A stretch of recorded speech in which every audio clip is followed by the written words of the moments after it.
for number five. I got B. Yeah, B. Yeah. Okay, the next. Oh wait, no. Never mind. 6. I got B.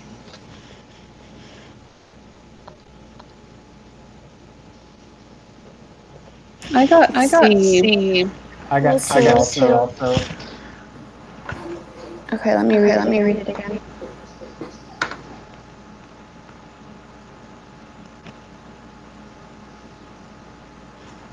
So it's you always have a surplus in trade.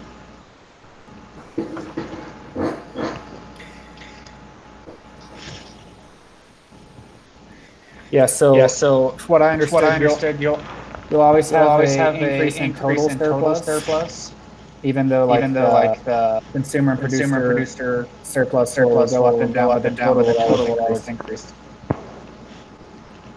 Okay. Wouldn't that mean that the gains were exceeding the loss anyway? I think they said in the textbook that there's always a gain. Yeah, I remember that. It might be from the producer side or the consumer side. But either way, there's always a gain. Okay.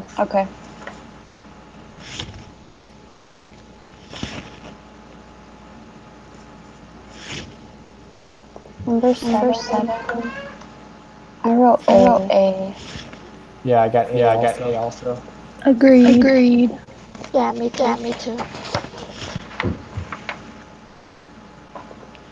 And then I wrote C. Yeah. For E. Yes. The next 4 questions I could not figure out. So I would love it if someone could explain it.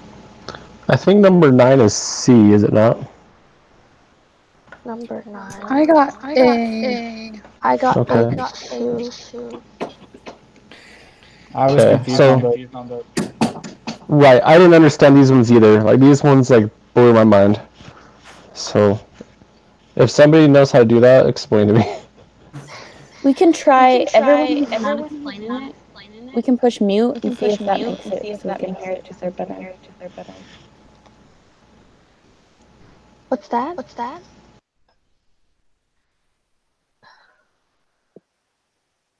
Okay. If you guys, I'm assuming you can hear me. Who wants to explain this one? Who understands it? Clay, do you understand it? Jenny? Shanaz? So I didn't understand it because like in the textbook it has letters and all those little boxes, and I couldn't understand how they got numbers from it. So I really had no idea, honestly, how to do that one. Okay. Jenny or Shanaz, did either of you guys understand it? So I used the letters, like the examples from the textbook, and just kind of copied over what they had. I don't have the textbook up right now. I can pull it up real fast though, because it looked like because the world price is below. Hold on. I gotta have the book up or I'm gonna totally butcher what I'm gonna say. I understood, like, on the graph in the book, you can tell which sections you need to add together, but I don't understand where they're getting, like, what numbers they're adding. So you use it from the amounts along the sides of the axes, and because it's areas of triangles, you just solve for that. Oh. So, sorry, I'm still pulling up the book. Give me 1 second. Because I don't have it memorized, like, far from it. But I could figure it out when I use the book. I don't know if I'm right, but I can show you what I did. So you found the area of it and then divided it by 2? Okay. So you just, like, for example, if you multiply, okay, I guess I don't know how you know how long each side is. Yeah, so give me 2 more seconds. Sorry. No, you're fine. I don't want to explain wrong. Okay, so I'm trying to think of the best way to do this. So, okay, so for something when the world price is underneath the equilibrium price, your producer surplus is after, is this one asking after? Yeah, with trade. So after trade is C, which is the triangle beneath the world price line and right against the y-axis. Does that make sense? So this what I'm is talking with about? trade, so it's C, right? Mm-hmm. Okay, I have my graph pulled up too. So if you look at the group quiz, I can't, it's on your screen. So I'm like trying to point, but I can't because that doesn't make sense. So it's from 2 to 8 on the price side. And then it's this little triangle underneath the world price line on the left side. That kind of makes sense what I'm talking about. So to get the area of that, you know, it's from 2 to 8 is the height. So that's 6 units. And then from 0 to 300 on the quantity is like the base of that triangle. Okay. So then I did 300 times 6, which is 1800, and divided it by 2 and got 900. Okay, that makes so much more sense. Thank you so much for explaining that. No problem. Does everybody else understand it now? Yeah, that's made a lot more sense. Thank you. Okay.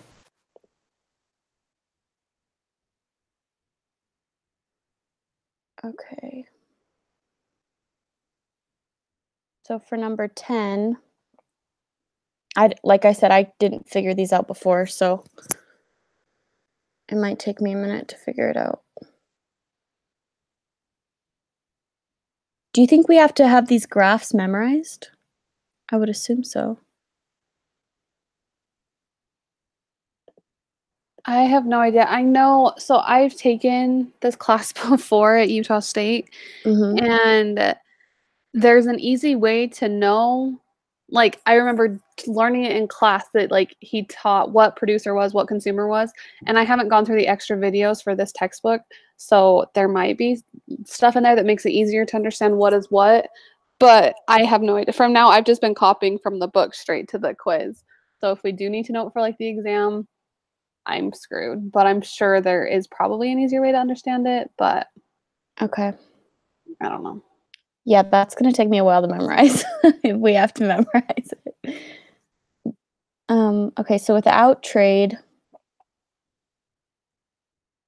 I'm looking at that graph. The consumer surplus is A plus B, which is, I don't know if you guys can see my mouse. We can. Oh, okay. So it's this section plus this section. All the way over to the triangle. So, oh, right. Yeah. All 3 of these. So it's that big triangle right there. So we have like 130.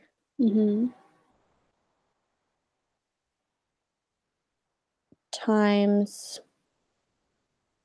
just this. 15 to 28, so 13.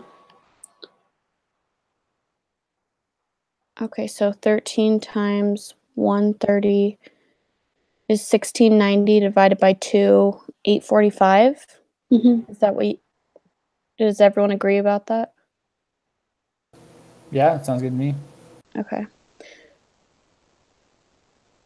Sorry, Jenny, I know you already figured these out. I just want to make sure I'm No, you're fine. No worries. It seems like the rest of us were clueless on this, so it's probably good for us to go over it. Okay, so with trade, the total surplus, so the total surplus is B, C, and D. How does that make sense? With trade, it's A, B, C, and D. Okay, I must be looking at the wrong graph. So yeah, there's 2. There's one where world price is above equilibrium, and one where it's below. Right, so you have to add them all together. Like the whole shebang. So for this graph, it would be A, B, C, D, F, and G would be our total surplus.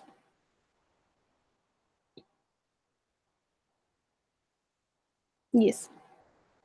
I'm not seeing the graph where I thought it was the same graph as above, where world price is above the equilibrium.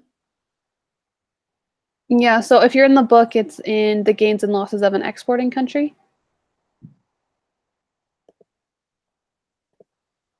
And then total surplus after trade in the book says A, B, C, and D. So on our graph in the example or on the quiz would be A, B, C, D, F, and G. Okay, so you just need to find like the area of one of, like, you can probably do all of these together and then this separate, and then you add those together. Oh, okay. So we have 110 times 30, 3,300 plus.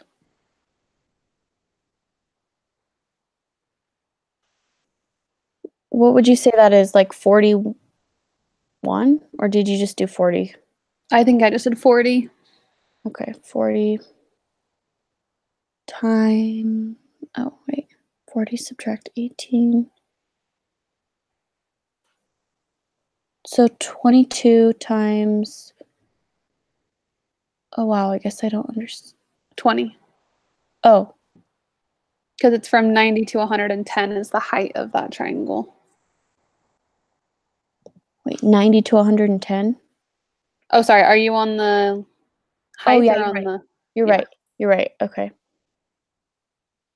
Okay, so 440 divided by 2 is 220. So 220.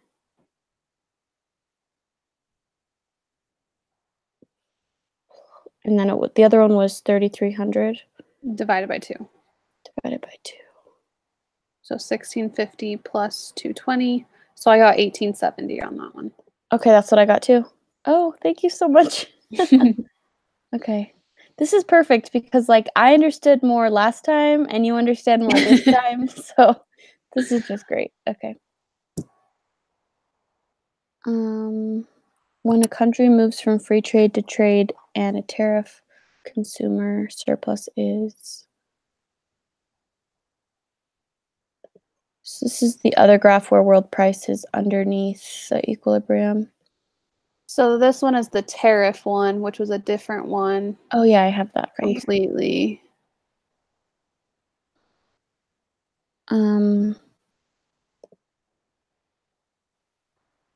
Okay, so this includes trade and a tariff, and we're looking for consumer surplus. So we're looking for the difference from before trade to after trade. And okay, tariff. So that's where it says change. So what does that mean? Minus? Oh, right, just because it's the difference. Okay. So C plus D plus E plus F. So C, D, E, F. So this whole line. Except for the... No, yeah, that whole line. You're right. I mean, it's separated a little bit differently with these dotted lines than in the graph, but I would assume it's still just it's that whole part. Okay, so 8 times 64. 512, and then this little guy, 8 times, what is that, 16? Divided by 2. 64 plus 512, did I say? So 576.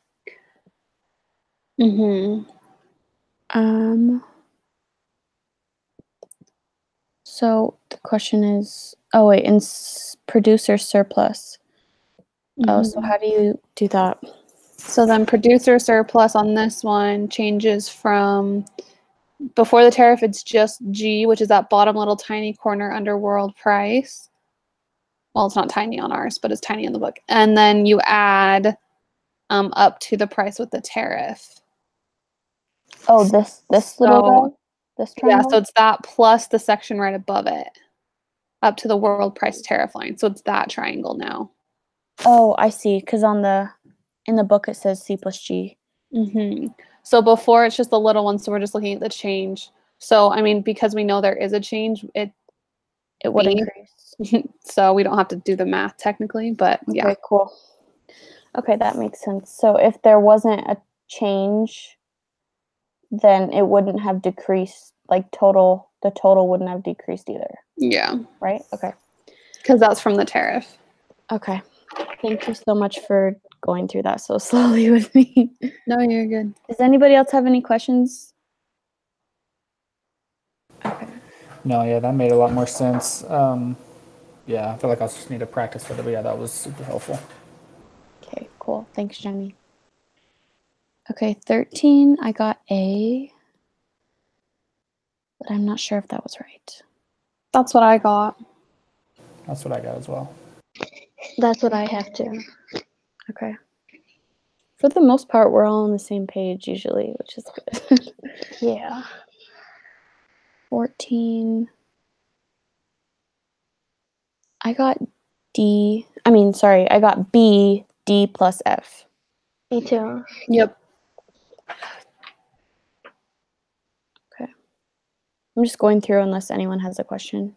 Because I know it's kind of hard to get off mute and on mute so that our microphones work.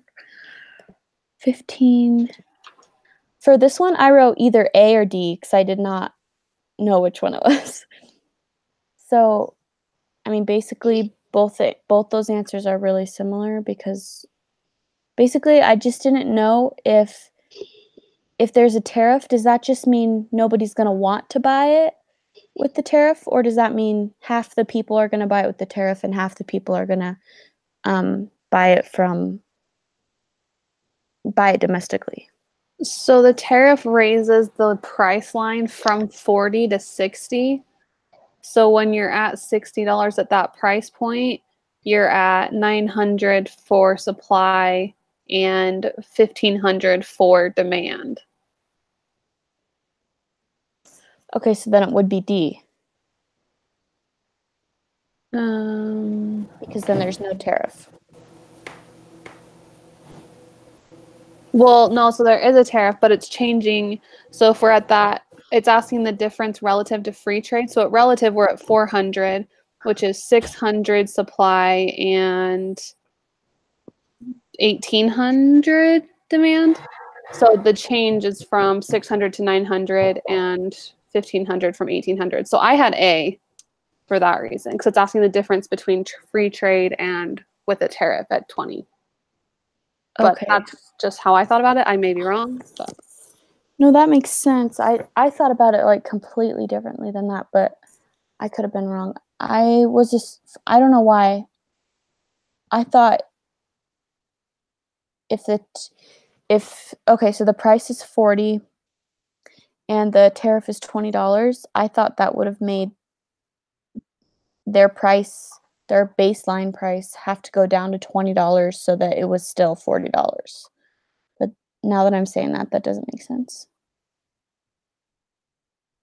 So, could you explain what you said again? Yeah. So it's saying that our price is at 40. So at $40 per unit on the supply and demand curve, you're at 600 supply. Yep. And 1,800 demand, I think, if you go all the way across on the 40 line. And then. Oh, right here. Yeah. So 1,800. Okay. And so then if you add a tariff, that is adding $20 to your cost. Because the government's imposing $20 on you. So it bumps it up to $60.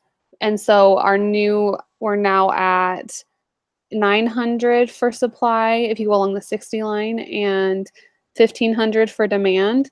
So it's asking for the change. So we have a decrease of decrease imports by 300 because it went from 600 to 900. Right. Or flip that, whatever. But, 300 for each side. Okay, that makes So. sense. I understand that now. Is everybody else good? Yeah, so I had a different one, and I'm probably just totally confused. So I actually had C for that one, but I think I had it backwards. I was thinking that, like, once you go up to 60, it's like when it's at $60, you're producing 900 units. Like the supply is 900, and then the demand is, what is it, 1,500? So the difference of that was 600. So I was thinking that since that's the difference between what's demanded and what's actually produced, then that would be the amount of imports you would have to have. And then like the domestic production would go up 300 because before the tariff, it's at $40, which is 600. And then after tariffs, it's at $60, which is 900. So that domestic production increases by 300 units. But I could be just totally, I don't want to confuse anybody. That's just like. That kind of makes sense too. What I was thinking. So I had C as well. Okay. But then when you guys explain it, I'm thinking maybe it's A. So now I'm not sure anymore. Well, don't trust me. I don't know. Okay. Do you want to explain your way one more time? You want me to explain it one more time? Yes, please. Yeah. So my train of thought, so I'm thinking like on that supply curve, that's the domestic production, like that's how many that the country itself is producing. So at $40, it can produce 600. And then at $60 after the tariff, it produces 900 because it goes up on that line. So I'm thinking that I thought that the domestic production increased by 300 units. And then when it's at 60 after the tariff, it's 900 units that's being produced, but then it's 1,500 units that's being demanded. So the difference of that is 600. So you would have to import 600 in order to meet that demand. So I thought that it would be C because the difference that you would have to import would be 600, and then you would produce 300. But like I said, I mean, I have no idea. That makes sense, Claire. So you're saying that demand is increasing with the tariff? No. So without the tariff, the demand is 1,800. With the tariff, the demand is 1,500. Right. And the supply is 900. And the difference between that is 600, meaning that they would have to import 600 to meet that demand, which is why I thought that it would be either C or D because they would have to have at least 600 to meet that demand. But like I said, I don't really know. I could have it backwards. And then I was thinking that the supply curve, that was measuring the domestic production. And from $40 to $60, it goes up 300 units. Which is why I thought it was C, but I really have no idea. That makes sense. We can both agree that it increases domestic production by 300 units. Both of those are the we same. both have that. It's just if we're decreasing imports by. So you're saying. So like before the tariff, the supply was 600 units. And the demand was 800. So they were having to import the difference of that, which is. Wait, where's the 800 from? The 1,800 was the demand. 1,800. The demand went before the tariff at $40. Mm-hmm. And they were only supplying 600. And then after the tariff, the demand went down, but the supply goes up now to 900. And then the demand goes down to 1,500. So the difference between that is 600. So that would decrease. We're supplying 900 and demanding 50 or hold on, let me 15. So the imports would decrease from. I would still think that the imports would decrease from the 1,800 to the 1,500. Oh, that's demand. I don't know. So that's the demand. So the demand decreases from 1,800 to 1,500. So before the tariff, the amount that had to be imported would be $1,200 because the difference between 600 that was being produced and 1,800 that was being demanded is 1,200. After the tariff, the amount that is being demanded is 1,500, and then the amount that's being supplied or that's being produced domestically is now 900. So the difference between that is 600. So your imports would decrease from 1,200 to 600. No, that totally makes sense. Okay. So yeah, that makes sense. I just don't know how to read this graph necessarily with the two different production and but I mean, I totally agree. Right, and I could be wrong. Like, I don't want to. Like, well, that's how I am. Like, that's just my train of thought. That's just when I did the problem. That's just the way that I looked at it. But I don't know if that's right. I guess I don't understand when you're trying to figure out whether it's increasing or decreasing imports. I don't know if you look at the supply curve or the demand curve. Yeah, so you look at both of them. So it's the difference between the two. So like at $60, the supply is at 900. It crosses that line, and then the demand curve crosses the line at 1,500. So then they're going to have to make up the amount of units because they're not producing enough to meet the demand. So they're going to import those extra 600 basically. I think yours is right. It makes sense to me because if by importing they're getting it back to equilibrium. At least a dozen times. Is that true? And I would finally accepted it. Yeah, so like basically by importing, just basically gets it back to equilibrium just because they're meeting the demand with what they aren't able to supply domestically. Okay. I think that makes sense to me then. Well, thanks for explaining that. 16, I wrote 200. That's what I had. Yes. Okay. 17,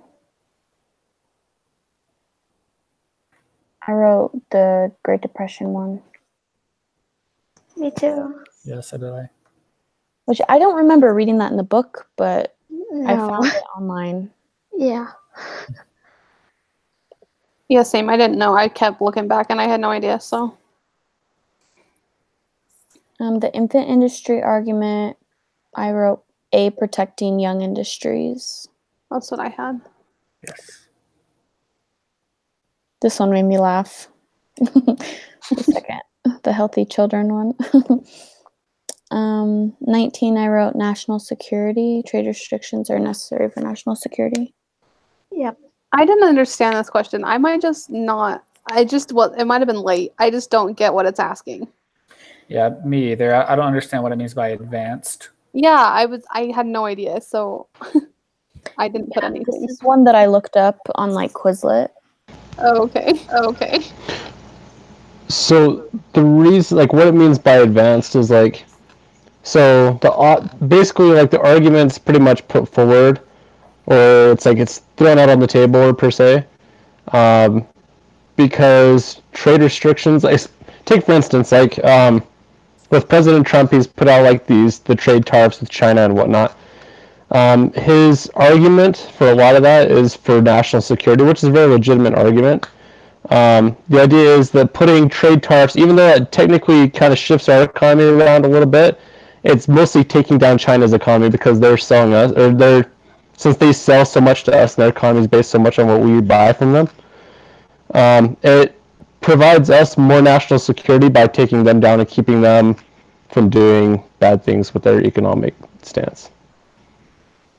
Does that make sense? Yeah. That makes sense.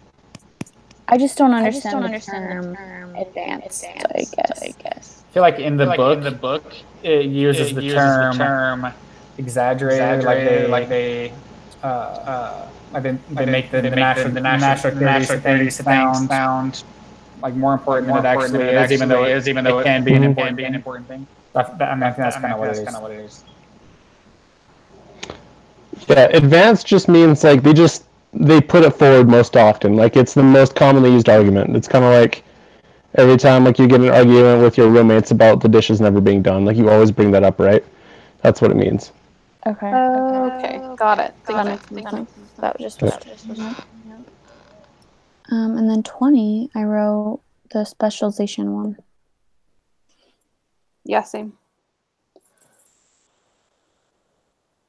Okay, I'm just gonna make sure I did all these. Do you know when we can go back and look at the ones we got wrong? Saturday. He said that because I couldn't figure it out for the longest time. So the due date, like the final due date, is Saturday night. So Sunday morning you can go in and look at it. Oh, okay. Are you guys nervous for the midterm next week? Yeah. Oh, I forgot to send you that Excel document, Jenny. I'll send you. Oh, yeah, that would be great. Thank you. So if you want, you can just like click on the formula and then you can see how you can see like the math that you have to do to get the answer. Because obviously we can't use an Excel spreadsheet in the quiz, but Okay, yeah, that would be good to look over. oh, we did good. That's the best we've done so far. Well, the best I've done. So 20 was the specialization one you guys said? Yeah. Okay.